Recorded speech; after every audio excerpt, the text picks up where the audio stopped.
तहरीक इंसाफ को कांटेक्ट नहीं किया था जरदारी साहब ने? वो सबसे मुल्क के वसीतर मफाद में बातें कर रहे हैं, तो आपके साथ भी तो वसीतर मफाद हुआ की बातें तो की होंगी, उन्होंने कुछ तो मतलब फोन तो किया होगा, बातचीत तो की होगी। एक दफ़ा उन्होंने इलेक्शन जब ये जीते तो उन्होंने टेलीफोन किया कि हमें मुल्क में बड़े क्राइसिस हैं, आपकी मदद की ज़रूरत है। मैंने कहा हम हाजिर हैं, लेकिन उस वक्त चीफ जस्टिस की स्ट्रगल थी। हमने कहा अपने चीफ जस्टिस को रीइंस्टेट करना है, हम तब आपके साथ हैं, हम आपका माजी भूलने के लिए तैयार हैं। लेकिन क्योंकि एक चेंज आ रहा है इस मुल्क में, हम एक नई सोच चाह रहे हैं, और ये चीफ जस्टिस से पहली दफ़ा आज़ाद अदलिया आने वाली है, जो हमारा 15 साल पहले तहरीक इंसाफ का मंशूर का पहला हिस्सा था, आज़ाद अदालतें। नून लीग तो अब आई है ना, नून लीग तो वो है कि जिसने कभी आज़ाद अदालतें चलने ही नहीं दी। आपको पता है इन्होंने 98 के अंदर सुप्रीम कोर्ट के ऊपर हमला करके चीफ जस्टिस को भगा दिया था, तो इसलिए ये तो आए थे जनरल मुशर्रफ को हटाने के लिए। हमारा तो एक नजरिया था, 15 साल से लगे हुए थे। अब मेरी स्टेटमेंट्स मतलब नून लीग का सारा इश्यूज जनरल मुशर्रफ और वो फौज फोबिया है, मतलब ये बेसिकली नून लीग की। नवाज शरीफ का फोबिया ये था कि उसको मुशर्रफ ने हटाया था, और उसकी सारी पॉलिटिक्स थी मुशर्रफ को ख़त्म करने की, और वो ये समझ रहा था कि चीफ जस्टिस के ज़रिए वो ख़त्म किया जाएगा। एक कोई उसका कन्विक्शन नहीं थी आज़ाद अदलिया की। जो विकी लीक्स के अंदर शहबाज शरीफ ने अमेरिकन काउंसिल ब्रायन हंट को कह रहे थे कि हम भी एक आज़ाद चीफ जस्टिस नहीं चाहते, तो असल में वो उनके लिए एक मीन्स टू एन एंड था कि उसकी वजह से इस मुल्क में मुशर्रफ चला जाएगा और चीफ जस्टिस के थ्रू जाएगा। तहरीक इंसाफ का क्या फोबिया है? तहरीक इंसाफ एक चेंज चाहती है। तहरीक इंसाफ का फोबिया है कि अगर यही पार्टीज दोबारा आ गई पाकिस्तान, तो फिर क्या? पाकिस्तान तबाही की तरफ जा रहा है। अवाम का तो आज हालात ऐसे हैं कि देखें, नोट छाप रहे हैं, नोट छापने से महंगाई हो रही है, महंगाई होने से पाकिस्तान का एक बहुत बड़ा तबका गुर्बत की तरफ जा रहा है, मिडिल क्लास नीचे जा रही है। ये तो मतलब ऑब्वियस समझ आ रहा है, तो हर आम आदमी ये बात समझ रहा है, मतलब इतने इश्यूज हैं कि हम मतलब उनको फिक्स नहीं कर पा रहे। सिंपल चीज ये है कि ये गवर्नमेंट के आमदनी और खर्चे में 1000 अरब रुपए का खसारा है। ये 1000 अरब रुपए के खसारे को पूरा करने के लिए 3 अरब रुपए दिन के नोट छाप रहे हैं। ये जब नोट छापते हैं तो महंगाई हो जाती है। अगर हम आपकी सियासत पे जैसे आप बात कर रहे थे, तो उसका अगर हम अंदाज की बात करते हैं तो वो बहुत सिंपल है, बहुत सिंपलिस्टिक वर्ड्स में आप चीजें बात कर रहे हैं, पॉलिटिकल एजेंडा बहुत मुख्तसर है, और ये चीज काफी क्रिटिसाइज भी हुई है। मैं 2 लाख 3 लाख के जलसे के अंदर क्या पावर पॉइंट प्रेजेंटेशन देता कि जलसे में ये क्या होगा, हमारी पुलिस रिफॉर्म्स क्या ये मैं कहता? आज जब बड़ा जलसा होता है उसमें एक पॉलिसी डिसीजन देते हैं। क्या पॉलिसी डिसीजन? पाकिस्तान को अपने पैर पे खड़ा करेंगे, बजट को बैलेंस करेंगे, आमदनी और खर्चे को बैलेंस करेंगे। ये 1000 अरब रुपए का खसारा है, इसको जो बैलेंस करेगा वो पाकिस्तान को वायबल बना देगा। वो आपकी बात सही है, लेकिन वो होगा कैसे? टैक्स इकट्ठा करके। तो वो तो पार्टी भी कर रही है, वो कोशिश कर रहे हैं, उन्होंने खर्चे भी कह रहे हैं हम कम कर रहे हैं, उनका तो वो कैबिनेट के साइज कह रहे हैं हमने छोटे कर दिए। कैबिनेट के साइज छोटा करना, 80 लोगों की कैबिनेट है, बड़े बड़े महलों में रह रहे हैं।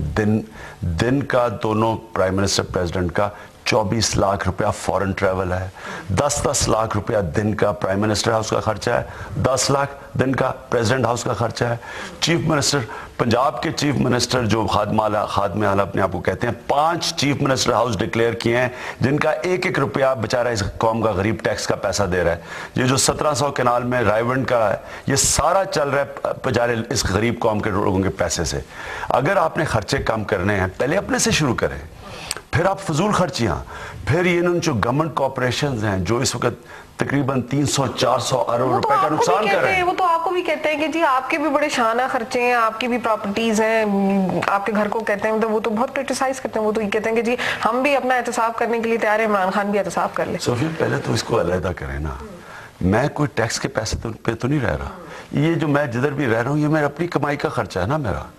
वो एक अलग इशू है। वो जब कहते हैं ना कि इमरान खान का करें अपने असासे, इमरान खान का सब कुछ डिक्लेयर्ड है, एक चीज जो मैं ओन करता हूँ मेरे नाम पे है। इनका और ये मेरा इशू ये है कि इन्होंने जो अपने सासे डिक्लेयर किए हैं वो कुछ भी नहीं है जो इन्होंने कंसील किए हुए हैं। इन्होंने असल तो पैसा अपना कंसील किया हुआ है। वो कहाँ किया? बाहर के लोग मुल्कों में इनके पास पैसा पड़ा है, इनकी प्रॉपर्टीज हैं, इनके पास बैंक अकाउंट्स हैं, और वो हम इंशाल्लाह हम सबके दिखाएंगे, एक नहीं है। क्योंकि तहरीक इंसाफ ये बात कर रही है कि जी वो आप बताएंगे दिखाएंगे, तुम तो हम पूरा सेल हम अनाउंस कर रहे हैं अपनी सीसी की मीटिंग में। इस सेल के अंदर हम बताएंगे इन्होंने डिक्लेयर क्या किया है और इनके कंसील्ड क्या है। देखें ये क्यों असल में असासे क्यों कंसील्ड है, बेनामी क्यों है, या टैक्स की चोरी या करप्शन की चोरी बचा रहे हैं। और जब तक ये दो चीजें नहीं खत्म होती, आप कहते हैं ना सिंपलिस्टिक है ही इशू, ये दो आप ये दो इशू कर दे पाकिस्तान वायबल हो जाता है। नहीं मतलब उसमें ये लोग जो है, मतलब अगर हम आम मुबसरीन की बातें सुने, क्रिटिक्स की बातें सुने, अवामी लोगों से जैसे मैं बातचीत करती हूँ कि भाई क्या ख्याल है, जलसा हुआ कैसा लग रहा है, तो आपने जैसे कि मेरे पास ये पूरी एक लिस्ट है कि जी पॉलिटिकल एजेंडा जो आपका है उसमें VIP कल्चर को ख़त्म करना है, सियासी करप्शन को एहतसाब शुरू करना है, और फॉरेन लोन्स के ऊपर जैसे कि आपने कहा कि जी बैलेंस करना है हमने, और इसमें पटवारियों का निज़ाम जो आपने अपने जलसे में भी कहा कि जी उसको ख़त्म करना है, बलूचिस्तान का इशू आपने उठाया, ड्रोन्स का इशू आप पहले से उठाते आ रहे हैं, थाना कल्चर की आपने बात की, और इसके बाद आपने अमरीकी गुलामी की भी बात की। लेकिन आम जान सुनने वाला या मुबसरीन या नाकदीन या क्रिटिक्स या पब्लिक वो ये कहते हैं कि जी ये बड़ी स्केची बातें हैं। एक जलसे के अंदर आप कभी भी आज तक कभी आपने सुना है कि 2 लाख के जलसे में कोई पावर पॉइंट प्रेजेंटेशन दे रहा हो, कोई डिटेल्स, कभी मैनिफेस्टो की डिटेल भी देते हैं, आप ब्रॉड पॉलिसी पॉइंट्स देते हैं। पॉलिसी पॉइंट्स में सबसे पहले अपने पैर पे खड़े हो। आज आपने अपने आप को आज़ाद करना है, अमेरिका की गुलामी से निकालना है, अपने पैर पे खड़े। वो कैसे होंगे? वो जब अपने खर्चे और आमदनी को बैलेंस करेंगे। 1000 अरब रुपए का जो होल है, एक खसारा है, इसको कौन पूरा करेगा? जब तक आप इसको पूरा नहीं करेंगे, सारे ड्रामे हैं कि जी हम एड तो आपके पास एजेंडा मौजूद है, आपके पास रोड मैप मौजूद है कि आप उसको कैसे फिलअप करेंगे? मैं सोफिया आपके सामने कहता हूं कि स्वाय तहरीक इंसाफ की ये कोई कर ही नहीं सकता। क्यों? क्यों इसलिए क्योंकि कोई इस मुल्क में किसी हुकूमत के ऊपर एतमाद नहीं करता। पहले तो आप आवाम आपको ट्रस्ट करती है अपने पैसे से या नहीं। डेमोक्रेसी क्या होती है? मैं टैक्स पेयर हूं, मैं वोट डालता हूं, मैं टैक्स देता हूं गवर्नमेंट को, और गवर्नमेंट को मैं अकाउंटेबल रख सकता हूं, मैं गवर्नमेंट का एहतसाब कर सकता हूं। इसको कहते हैं डेमोक्रेसी। यहां मैं टैक्स देता हूं, मेरे टैक्स पे वो PM हाउस, प्रेसिडेंट हाउस, बादशाह सलामत, प्राइवेट जेट्स, नए हेलीकॉप्टर खरीदे जा रहे हैं, ऐसे लग रहे हैं दूध तेल की नहरें बह रही हैं, और मैं मर रहा हूं, ना मेरे पास सिक्योरिटी है, ना मुझे पानी मिलता है, ना बिजली मिलती है, ना गैस मिलती है, बच्चे मेरे गवर्नमेंट स्कूल में पढ़ते हैं, वहां कोई पढ़ाई नहीं है। यानी यहां मुझे मेरे टैक्स से क्या मिलता है? इसलिए लोग टैक्स नहीं देते। इसलिए पाकिस्तान में, दुनिया में वो कौम जो सबसे ज्यादा चैरिटी देती है, सबसे कम टैक्स देती है। जो इस मुल्क को बचाएगा वो इस मुल्क को इंस्पायर करके, डंडे के जोर से नहीं, अपनी मिसाल से लोगों को एहसास दिलवाएगा कि टैक्स उनके ऊपर खर्च होगा, वो इस मुल्क को वायबल बनाए।